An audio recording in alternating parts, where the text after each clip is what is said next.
Bonjour à tous, c'est Quentin et bienvenue dans ce nouvel épisode de La Voix du Lion. Aujourd'hui, je voudrais vous parler de la difficulté de s'adapter à un nouveau milieu. En effet, il se trouve que là, je deviens entrepreneur et que je vais devoir m'adapter à un nouveau milieu avec un nouveau code de communication et donc des nouvelles façons d'agir ou d'interagir.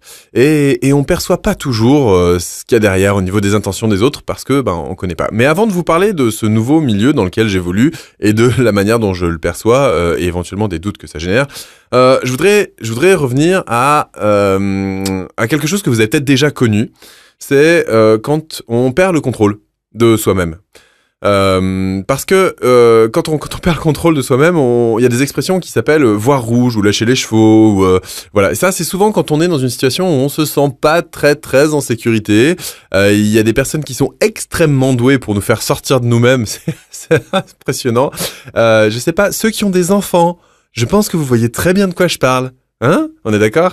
Ou éventuellement, si vous avez un conjoint ou une conjointe avec qui c'est pas forcément toujours évident de dialoguer.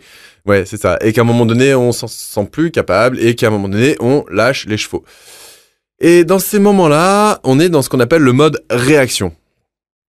Et quand on est dans le mode réaction, très souvent, une fois qu'on a mal agi ou qu'on a réagi, en général, on fait des choses qu'on regrette très souvent par la suite. Eh bien, on va trouver des justifications absurdes, on va rentrer dans de la mauvaise foi, et ça c'est vraiment des fausses solutions. Et dans ces moments-là, moi, j'ai trouvé un seul truc. Alors, je sais pas si vous serez d'accord avec ça. C'est une phrase que je me répète très souvent tellement je la trouve vraiment pertinente. C'est il est urgent de ne rien faire.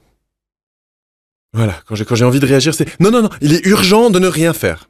Et après, du coup, je vais pouvoir considérer les choses autrement. Et je vais pouvoir entamer la phase de reprogrammation. Parce qu'à force d'être dans des situations où naturellement j'aurais agi d'une certaine manière, à force de me dire cette phrase-là, eh bien je vais pouvoir poser des actes différents. Donc je vais pouvoir me voir moi-même différemment et donc commencer une forme de reprogrammation par l'action. Alors je sais pas si vous connaissez ce processus, moi je le trouve relativement intéressant.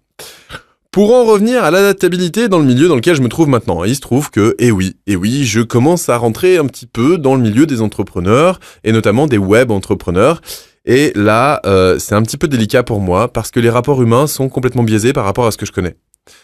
Les contacts se font très souvent par mail ou par Skype. Et dans quelle mesure est-ce qu'on peut faire confiance aux gens ? Dans quelle mesure est-ce que moi, je peux faire confiance aux gens ? Dans quelle mesure est-ce que ce que je vais naturellement faire, c'est-à-dire m'ouvrir, faire confiance, avancer dans des projets, est-ce que cette naïveté ou cet engouement, peu importe comment on l'appelle, est-ce qu'un de ces quatre, ça va pas me revenir dans la tête ? Est-ce que je vais pas vivre des déceptions ? Est-ce que je vais pas me faire avoir ? Eh bien ça, c'est vraiment une question que je me pose. Pour un nouvel arrivant dans ce genre de milieu, je vous avouerai que ce que j'observe, c'est qu'il y a des gens qui sont extrêmement intéressés par leur image, par l'ego.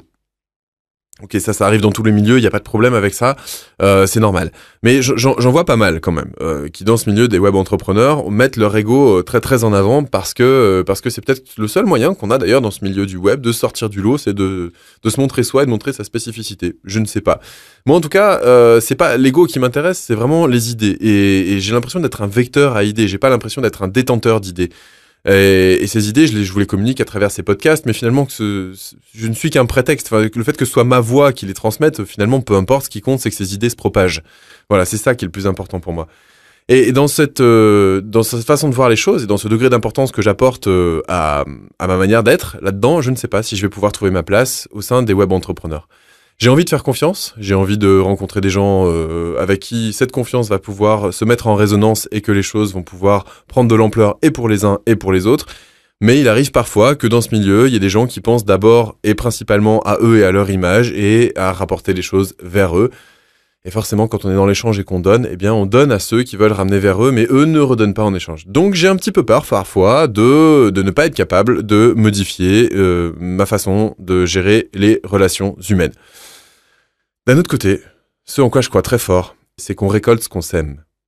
C'est-à-dire que si dans une relation, je vais mettre un acte agressif, désagréable, parce que je me sens pas bien, eh bien, je vais récolter une réaction agressive, désagréable, parce que je vais faire en sorte que l'autre ne se sente pas bien aussi. Je vais projeter sur l'autre ce que moi j'ai à l'intérieur de moi. Donc en général, je récolte ce que je sème. Et quand j'ai pris conscience de ça, le fait de me dire « il est urgent de ne rien faire » me permet d'avoir, à terme, des relations beaucoup plus fluides et un partage humain beaucoup plus abondant.